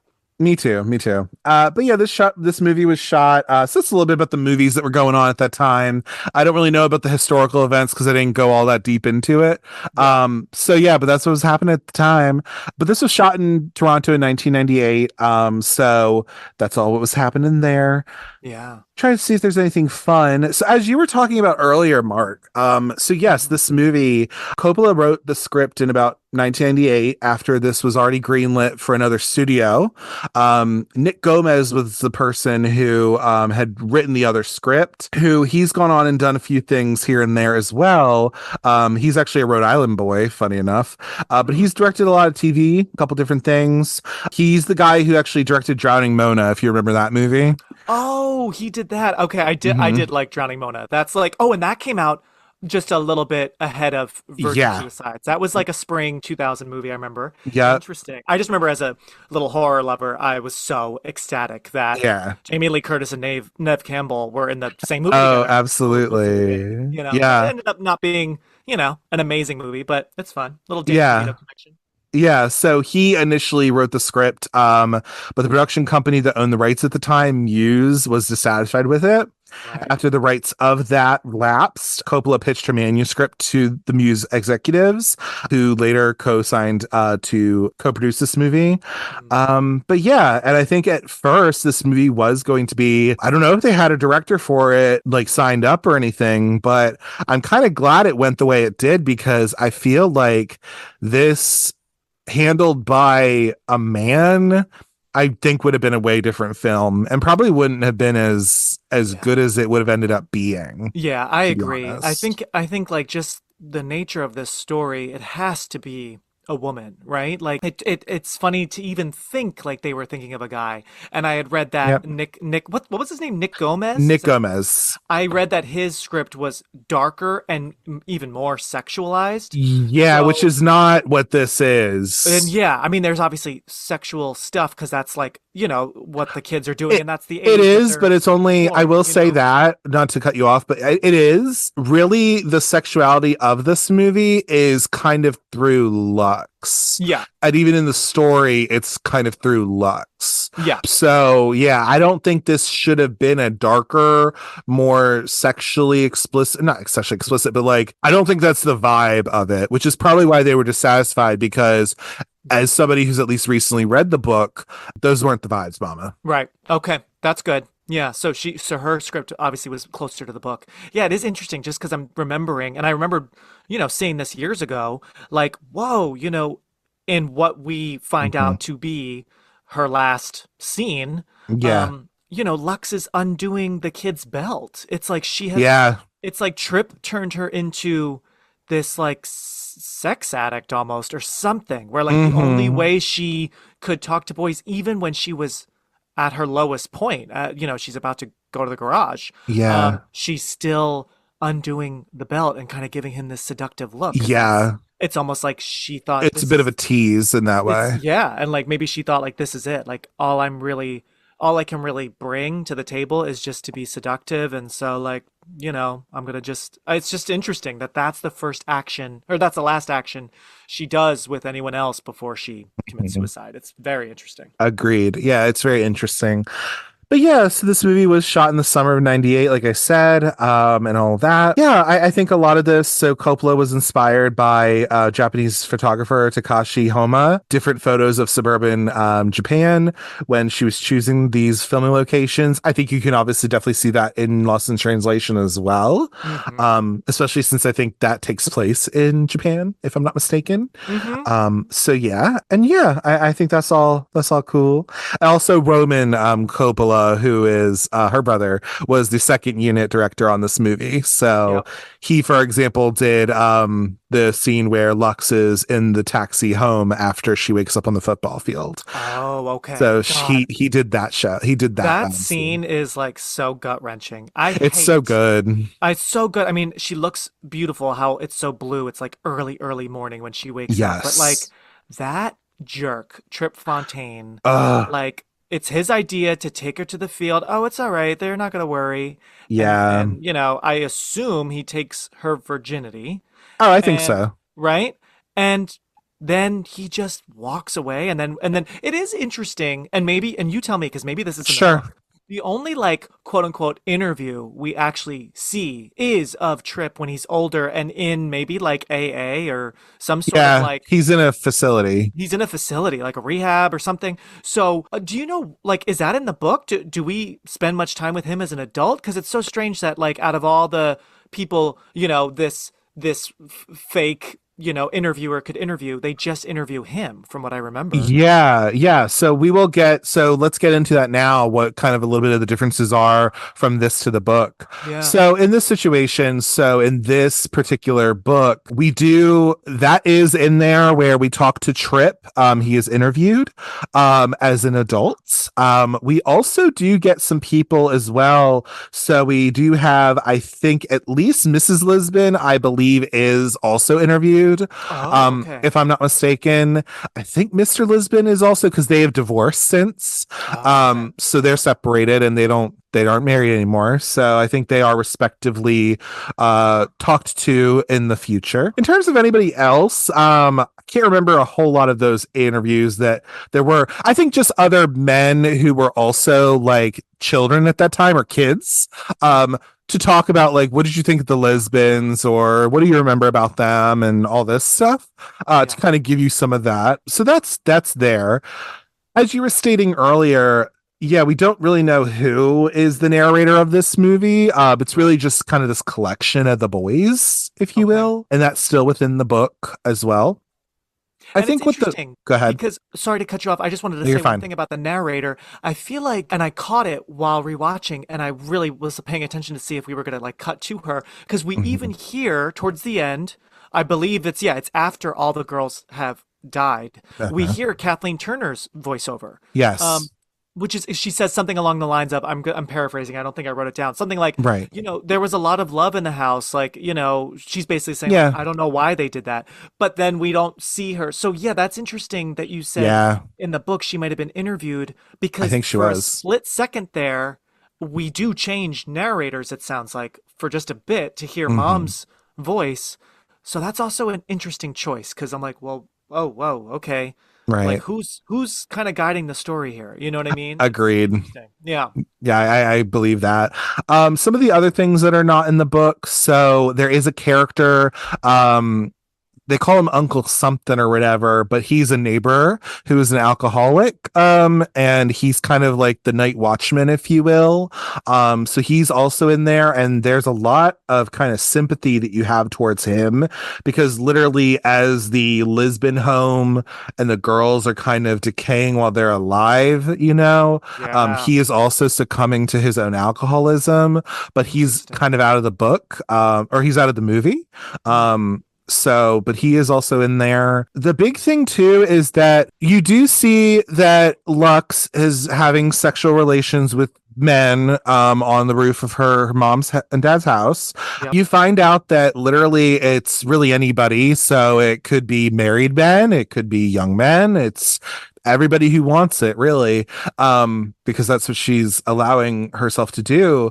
We find out is that she also fakes appendicitis to get put to the hospital in order to figure out whether she's pregnant or not. So that is Oh. something that's not in the movie at all, but she does fake appendicitis and she gets taken to the hospital. I don't know if she gets an abortion or not. I don't think so. I don't know. But I think she gets a pregnancy test run and she finds out she's not pregnant. However, she does find out that she does have HPV, I believe. Oh, geez. So she does find that out. And yeah, so I mean, there's that. I'm trying to think of what else there is. And God, she's just so young. Because I mean, Mhm. Kirsten was what, maybe 16 or so, but I think she was 16. but the character is only like 14 or so. She's like 14 or 15, right? Oh, Yeah. yeah, So so young. I mean, we're all yeah. fooling around, but not. I wasn't fooling around to that extent. So I was not either. I didn't do anything sexual until I was pretty much 18 with another person. So yeah, I feel you were that. a good kid. Good. No, I was a gay kid somewhere where I couldn't do a whole lot. Oh, So okay, yeah. but there's that. I'm trying to think what else there is. And then of course too, Sofia Coppola didn't do this. I don't know why. I guess it's probably because it isn't the point of the story, but it is a part of it that she kind of takes out the class element is there where they talk about class because this is about like rich white people problems in a way, you know what I mean? There is some of that, but also they don't really talk about race in this movie, and there is a little bit more of that in the book slightly because this is a suburb. It's Grosse Pointe, Michigan, which is a suburb of Detroit, but this is at a time where they still had black women who were like housekeepers or who were caretakers, and we do like, you know, we have people of color who are waiting for the bus to get back to where they live, as opposed to them living in the same area, which is technically more of a wealthier area. And even if you know anything about Grosse Pointe, you do know that it is one of the richer parts of that area. Okay, yeah. So there's that. But that's not really mentioned in the movie, although it is kind of there in the book. The cemetery strike is a thing in the book. However, they really only talk about it one time in the movie after Cecilia has died. But that is kind of a thing throughout the book in a way. And yeah, those are like the big things I would think. I didn't love the book necessarily. It was a bit of a slog to get through personally. Okay. I give it like a 3 out of 5 on Goodreads. But yeah, I think if you want to go read it, the other thing that I think is weird about the book is that the book is about 250 plus pages or something like that. Okay. And it's only 5 chapters. Oh. So it's just Eugenides does a good job at like being able to paint this interesting picture and all that stuff. But the thing is that some of the prose is so fucking long where I'm just like, bro, we could have sectioned this out a little bit different, maybe. I don't know. Let's trim that. Yeah, or like maybe turn it into something where it's a little bit more like, I don't know, because I just felt like, oh my god, when am I getting to the next chapter? Jesus Christ. Like, in my personal opinion, I mean, again, maybe some people really love the book or whatever. I thought it was fine. I think if you watch the movie, you pretty much have read the book. There's not that many different things. Because the same thing happens. They go to the dance. They have to figure out who's going to the dance with who. The thing also too is that the house decays more in the book than it does in the movie, because you don't really get that as much. Maybe in the beginning where the priest comes in, you kind of see a little bit, but throughout the time of the book, because it takes place over a year, you know, it's the house gets more and more in disarray. There's almost a odor that comes from the house because they haven't cleaned it. They talk about when they actually clean it out. And another thing, just jogging my memory. So at the end of the book, yes, people all die. They pretty much die in the same ways that you think they would. But Mary, AJ Cook's character, actually does not die right away. She actually lives. She swallowed pills. That's how she tried to die. She actually lives for a whole other month until she then succumbs to her second attempt, and then she dies. So that would have been interesting if they did that in the movie, but I understand why they didn't, maybe. But that is a thing in the book, is that Mary does not put her head in the oven. I think there was another person who does that, but yeah, so that's how that was. And she then lives for another month. Also, actually, I think in the movie, because it wasn't clear in the book, Mr. Lisbon does lose his job technically. In the movie, I think he also technically loses his job, though. I don't know if he keeps it. Yeah, because they say something because I think Justin's mom from Queer as Folk, she says something about like they had to find a new math teacher or something. So that does ring a bell. You're right. Okay. So it's like, I think he might have, but yes, he starts being a little odd because, like you were saying, he's a little aloof and a little bit of a pushover anyway. So when all of this stuff's happening with his daughters, you know, he's just a weirdo. And then they're like, you can't keep being a weirdo, man. Yeah, it's interesting because, when you think about what really brings Lux down, because we hear a couple times the line, "You're a stone fox," that Trip whispers to Yes. her in class. We hear it again later when she's like almost like out of it. She's feeling so down and depressed and different. Hmm. Her light has dulled. We hear Yes. that again later. But when you think about what brought her down, that's Trip. And who helped Trip get into her life is her dad, because Trip goes to Hmm. the dad at school and he's like, "Oh, I don't have you this period." And he's like, "I'd like to take Lux out to homecoming and I have a group Right. of guy friends and we'll take all the girls out." And they start talking about like Trip doing like football or something at school and how, Yeah. dad used to do this position in football. So like he's trying to bond with a student about like, doing like boy stuff and like Hmm. feeling cool. So yeah, dad, I'm not saying dad is like the cause of the problem, but No. it's dad's sort of aloofness and need to maybe look cool to the wrong people that Yeah. sort of puts his girls further into a depression, you know? Yeah. And mom is definitely not helping either. She's pretty strict. I mean, oh my God, I completely forgot she's forcing Lux to burn her records inside the Afterwards. house. Yeah. Oh my gosh. Yeah, that's her punishment for basically like being left alone. I mean, Hmm. Lux was just following, Trip. It's not like Yeah. Lux was the ringleader there. So, you really feel bad for Lux in that situation. But I just couldn't believe. Hmm. I'm like, Mom, you're really burning records inside the house. I love when she opens the door and all that smoke comes out. It's like, I yeah, know. I would stop that. Please stop, stop. Oh, You Jesus. know? It's all plastic anyway. Jesus I Christ. know. Oh, yuck. They didn't know what to do in Ugh. the 70s. They They did not know didn't. things. No, not at all. But yeah, I hope that kind of brought a little bit of light of, what was the differences of the book to the movie Yeah. and all that. Now, again, we're not going beat by beat with the plot. All you need to know, there's these five girls in Grosse Pointe, Michigan in the 70s who are depressed as hell, and then they end up killing themselves over the course of a year. And in the meantime, these boys are super fascinated by them, I guess. So what I want to know a little bit from you, Mark, is do you have any particular like standout scenes from this movie or anything like that that kind of stuck with you or that you want to analyze a little bit more of this? I know, of course, this is kind of filled with different, kind of vignettes, if you will, but I kind of wanted to hear from you kind of some standout scenes that really kind of, I don't know, that kind of really stand out to you. Yeah, yeah. Well, in addition to what we've said so far, I'll just throw out some standout visuals since, like we said, Sofia Coppola is so visual. I love the footage, especially of Kirsten, out in like the field and like, superimposed in the clouds. Like she definitely does a good job from the boys' kind of point of view of Lux especially, but all the girls kind of like being these like ethereal beings, these Yes. untouchable, so all those little vignettes that are kind of interspersed throughout the film, those are very interesting, very visual. I gotta also just talk about like when we meet Trip Fontaine and his crazy wig. I mean,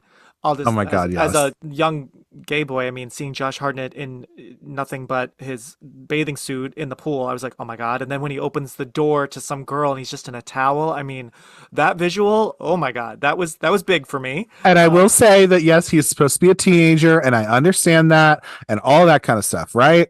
oh yeah. But goddamn, like that man was 20 years old at this time. Uh-huh. And like, listen, he looked great. Okay. He looked You got great. the Like, gutters all on, lock is the whole thing. uh-huh. Uh-huh. Perfect casting. I mean, it makes sense for him to be the dream boy, the bad boy, So yeah, that visual of him, perfect, perfect, perfect.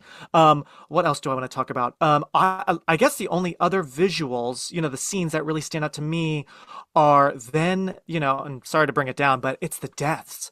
The death of Oh no, Cecilia, completely. like on the fence. Whoa, I remembered the lead up to the death reveals very well because I hadn't rewatched this in quite a few years. It's been a long time.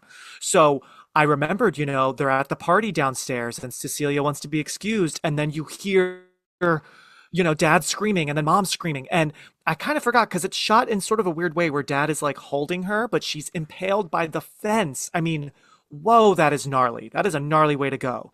And then later, the boys in the house, like we were saying, where Lux is just smoking a cigarette and being kind of Yes. weird, you know, and it's like you can wait for the girls inside, and like how twisted is that? Like it's a suicide pact, and she's like, Yeah. you can wait for them. I'm gonna go get the car started. Like, ugh, these poor boys had no idea what they're walking into, and I'd say probably the biggest memory, like the scene, the moment that stands out the most to me is the cute little youngest boy is kind of like goofing off in the basement, He and then is. the boys and the audience and the camera slowly, reveal those dangling legs right behind him. Hmm. That one of the, and then yeah, like the body on the kitchen floor, and we don't see faces, we don't see Yeah. heads, and then of course the really iconic shot of Lux's arm, Hmm. coming out of the car with the cigarette, and it's all smoky from the carbon monoxide Yeah. poisoning or whatever, as a garage. So, whoa, like the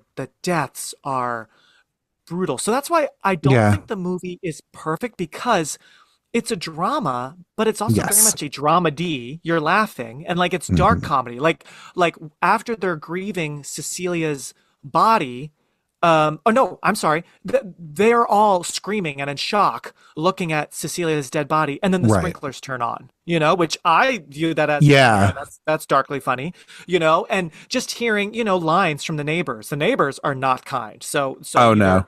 either the book or the script really wanted to show how like people did not really give a shit. Hmm. One neighbor says about Cecilia, she wanted out of that decorating scheme, Yeah. and later at the end, showing the aftermath of all the girls are gone, there's a party of adults that the Hmm. boys are at, and the one guy's like, oh, I'm a teenager, I'm so depressed, and he Oh my falls into the God. pool, right? Yeah. So, whoa, like it really shows you that like The it's a callousness. it's a joke. Yeah, it's like, oh, what would they ever be, they don't aren't even old enough to have real trauma in their lives. What do they know, these Yeah. little kids, so yeah, so that's dark. So my only real kind of issue with it is it's Yeah. an interesting movie, but like I can't figure out the genre, because the deaths Sure. and the subject matter are so dark, but we are kind of laughing, and there are cute light moments, and Right. so I guess it's just showing how big heavy things have different layers and different Yeah. colors, and like like your sister can commit suicide, but you still have to laugh eventually and get through it and play Right. your music and flirt. So I guess that's ultimately what it's saying, is like people have to keep moving, but it's just tonally, I'm like, how would I categorize this? Is this a dark comedy? Like, Yeah. so I'm not really crying. It's nothing like that heavy, but I'm No. not laughing out loud, busting a gut. So it's like, huh, it's definitely a weird tone. So I could see if this movie doesn't, really ring a bell too much for audience go for Sure. moviegoers and audiences, because it's a little all over the place, which I guess that's just life. Yeah, But true. I would say those are the big moments that we haven't talked about that like really are my mind. When I think of virgin suicides, I think of those shots. Yeah, totally. I'll add on to what you said. So I also think you were mentioning earlier some of the scenes that really stand out to me are definitely the death scenes for sure. The end of this movie also does as well. Just the way that debutante coming out party is Yes. framed. It's all in green, and it's this kind of tone deaf theme of asphyxiation where all the people are wearing gas masks. Right. Ooh, It's yeah. that's a whole fucking thing, which is just very it's not, I haven't seen Eyes Wide Shut, but like it gives me a little bit of that kind of Yeah. where Yeah. I'm like, oh, okay. What the hell? But there's that. I will also say it's been included in the vignettes of like best prom scenes. So you of course have Jawbreaker in there, obviously. The bitch clears Oh, the, yeah. but we also have Hmm. Virgin Suicides because the little homecoming dance that they went to, Yep. yeah, Lux and Trip winning homecoming king and queen, and Yep. like just the visuals of that I thought were really good, and then also all like the balloons coming down at the end of Hmm. it. Hmm. I thought that was very striking as well. Very, very good. But yeah, I think there's that. Yeah, I think those are kind of the big standouts for me. But then also we were saying earlier is when Trip leaves Lux on the football field. Yeah. That also to me is kind of one of the really stark scenes because it just shows that this guy was so into you at one point, but then could kind of give a fuck about you the next. You know what I Oh my mean? God. Yeah, it's Um, awful. It's it's awful. I awful, hate it. and just right, and but just the colors of it, the way it's shot, the way that you have this whole like vertical shot of seeing her on the football field, and then she's putting her shoes on, and she's Yeah. walking away. I just think is so striking.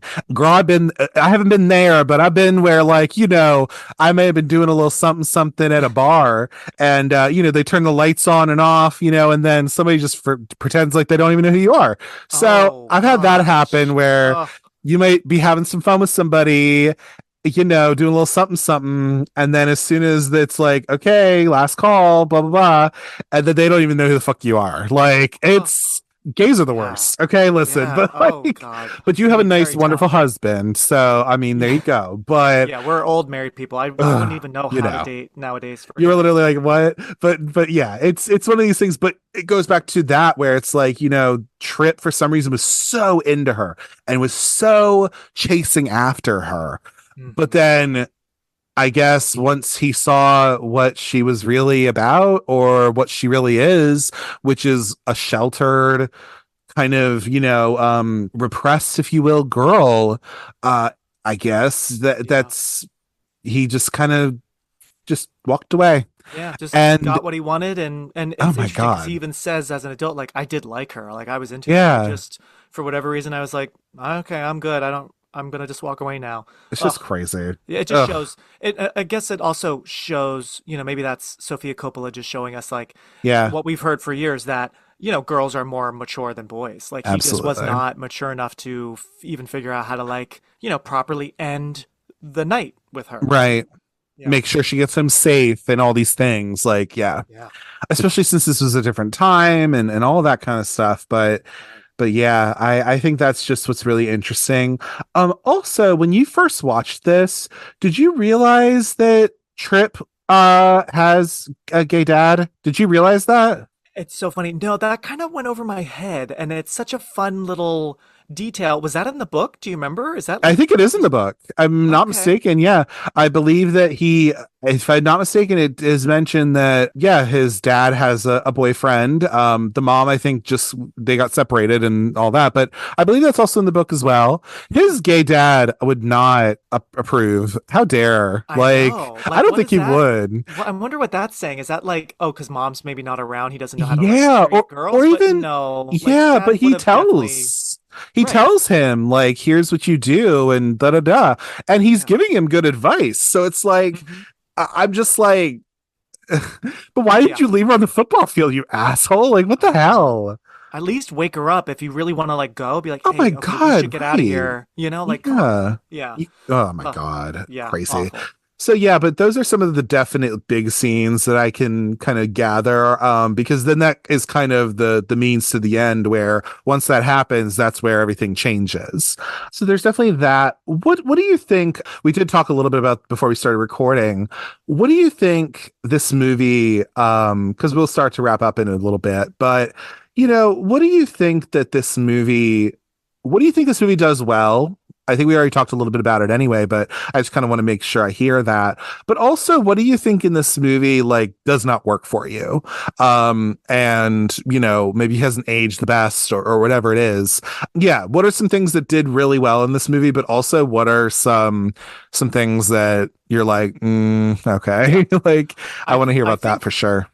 yeah, I think like what we've been saying overall, what works really well and why I can understand why critics and just people in the industry were like, "Ooh, okay, we have a new voice here with Sofia Coppola." Is it's got a great, strong sense of time and place, and I do love that about movies when I can, understand like, okay, where are we? When are we? What's going on? Like, she really, and I had read that like, I guess she would just shoot like so much footage of the girls just around the house, where it almost kind of felt like we're almost doing like a documentary. So she's very good at really transporting us to this room, with the girls and what life was like.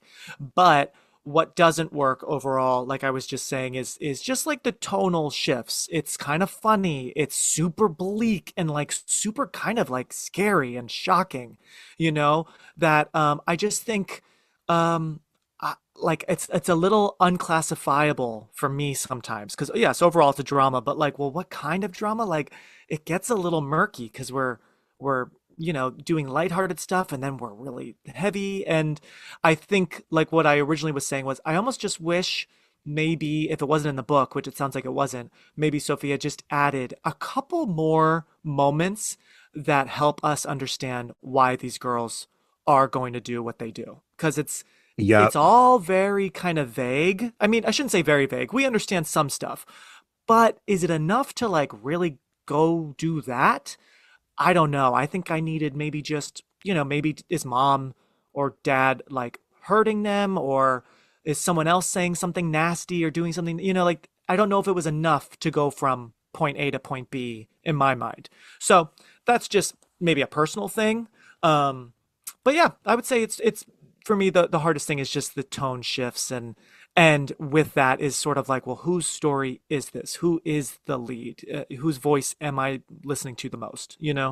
So, Yeah. but overall, I think it's a pretty damn well made movie for sure. Yeah. Uh, just some story stuff that could have been stronger. I completely agree. Again, I didn't like super love my read of the book. It was fine, but like this movie, if anything, like, yeah, I think what it has going for it, what it does well is, again, the visuals are very strong. The performances are very good, and it does feel like this period piece of the 70s. And it is this kind of coming of age drama, if you will. Hmm. I definitely think you can classify it in there. But I Hmm. also think, like, with that, I do agree that I would have liked to have known why did they do this? Why did they decide to end their lives? Because was it really just the fact that they were so isolated from the world because of their parents that Right. they just decided on that, you know? Yeah. I just thought that was kind of, I wish it would have fleshed out a little bit more, because then maybe you could also have a bigger scene for someone like Mary or Mm. someone like the other girls, because I feel like I don't know the rest of the other girls really except for Lux. Yeah. Yeah. Do you know what I mean? And Hmm. Kirsten Dunst is great, but this whole thing, and I think even Eugenides talks about how, I don't know how much he loved the movie or anything, and I don't know, he's the author, so he saw them as kind of a unit, if you will. Mm. And I feel like with this movie, yes, they are sisters and they do look similar, and I think that's great. However, a lot of this feels like Lux Lisbon and following her, I guess.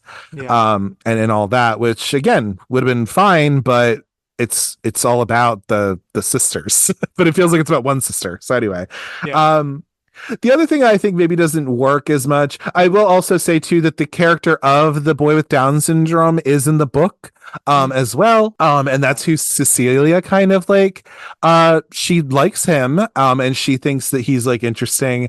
They do kind of rib him a little bit, and they also use a term that we don't use nowadays, to talk about him, where Right. they call him Johnny the Redacted. So that's not great, but they don't do that in the movie, thankfully. But that is in the book. Also, they throw in like an N word in the book somewhere. I was just like, for Okay. why? Wow. For Yeah. what? Hmm. Like, huh, what is this?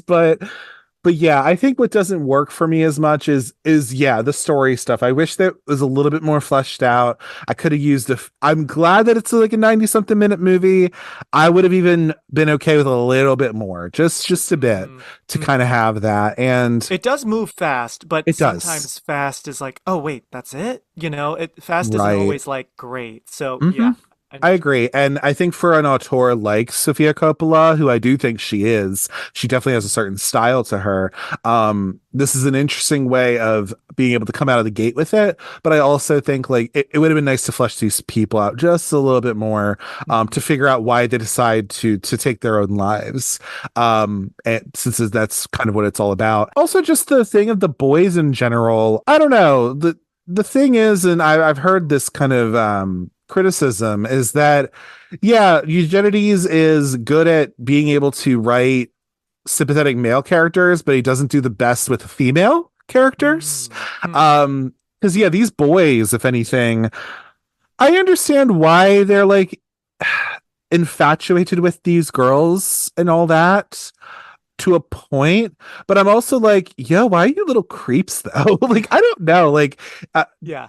do you have any thought on just like this whole thing is being told by a male perspective, but it's about these girls? I just thought that was so interesting too, where I was The like, what only the hell? Yeah, the only thing I can think of is since the source material is written by a man, that was his Yeah. way to explore these female characters since he isn't female. Yeah. So he's probably drawing on, real life experience where, we all like kind of spy on each other here and Yeah. there. It's mostly innocent. So yeah, that's the only reason. And I kind of like that because again, it shows a difference between the boys and the girls and Sure. also a similarity, a curiousness Yeah. from them both.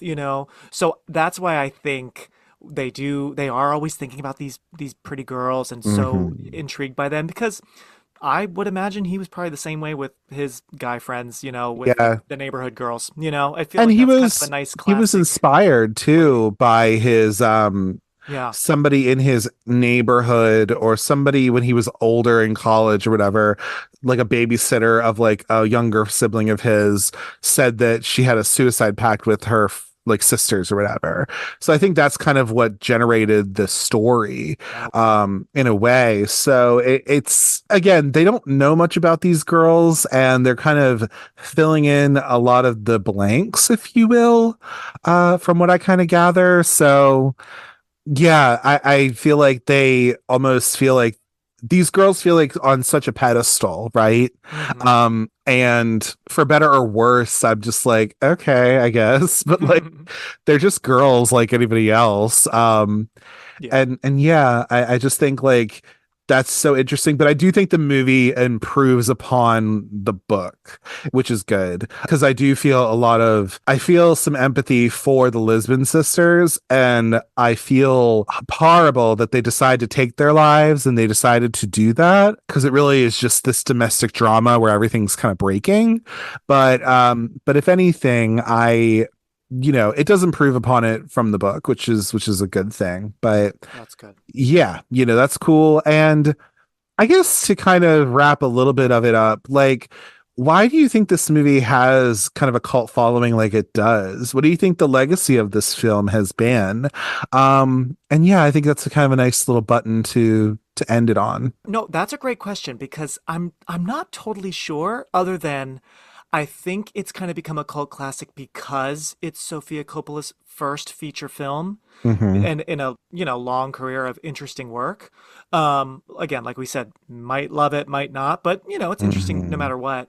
And I think because it's just such a vibe, it really does feel like a dream, like this kind of weird documentary without much of a focus. You can Yeah. only get so close to these bright people before their lights go out. Yeah.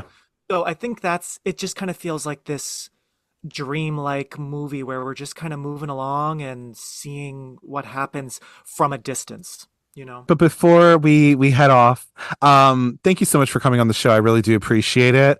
If you want to just quickly, if you want to quickly plug your social medias, anything you want to plug right now. Perfect. Okay. Yeah. Thank you, Jesse, so much. This was so fun. And I'm so glad now we are podcast buddies. But yeah, you can find my show, Release Date Rewind. It's on Instagram, Release Date Rewind, on YouTube, and wherever you get your pods. And then feel free to also follow me on my more film and casting and media kind of work. I'm at MJP_POV.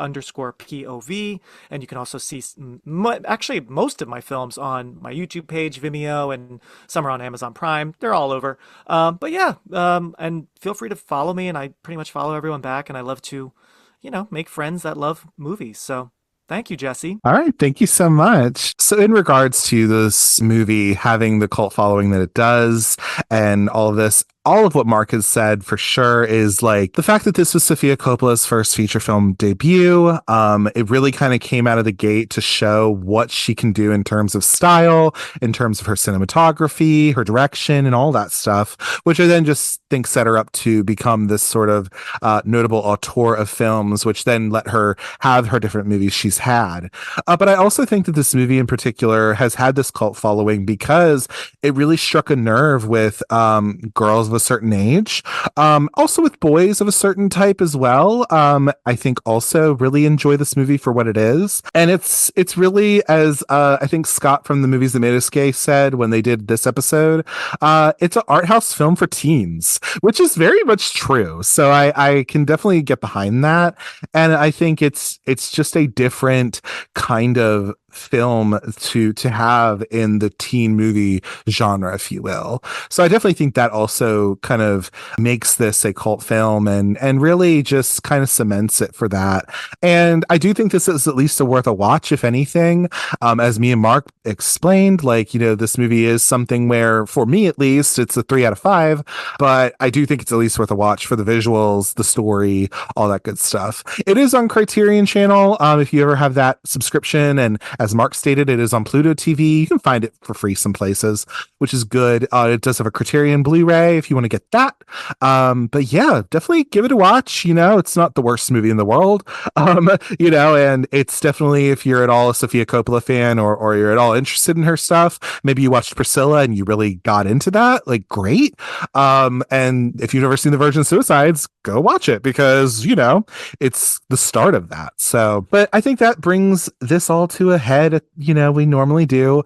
I want to thank Mark so much for coming on the show and all of that. Love that. And as you normally do, if you want to follow the show on social media, you can do so on Instagram at Cult Cinema Circle and on Twitter at Cult Cine Circle. You can also follow me on Letterboxd at Jesse, Jesse, Kremp, Kremp, all one word. You can see what I've been watching, read my little movie reviews, all that good stuff. And then give me 5 stars, 1 to 2 sentence review on your podcatcher of choice, Apple Podcasts, Spotify, wherever you get your podcasts. I'm on all of them. And yeah, if you want to email me, you can do that at cultcinemacircle@gmail.com. If you want to give me movie recommendations, give feedback on the show, be a guest on the show, whatever you want to do. I'm always looking for people to talk movies with. So yeah, this has been a nice little episode to do. So for next week, we're going to be covering a little movie that is also celebrating another anniversary. It's going to be celebrating its 30-year anniversary. And that movie is The Flintstones from 1994. So this movie is pretty much a live action adaptation of the cartoon series from Hanna-Barbera. It's got like John Goodman, Rick Moranis, Rosie O'Donnell, all these people in it. And yeah, currently it's, at the time when I'm recording this, it is on Netflix. It is going away though, but I wanted to talk about this for a 30-year anniversary because this is a movie I watched as a kid. And you'll hear all about that next week. So, as always, thank you for taking the time to listen to the Cult Cinema Circle podcast. And remember, obviously, Doctor, you've never been a 13-year-old girl. Take care. Bye.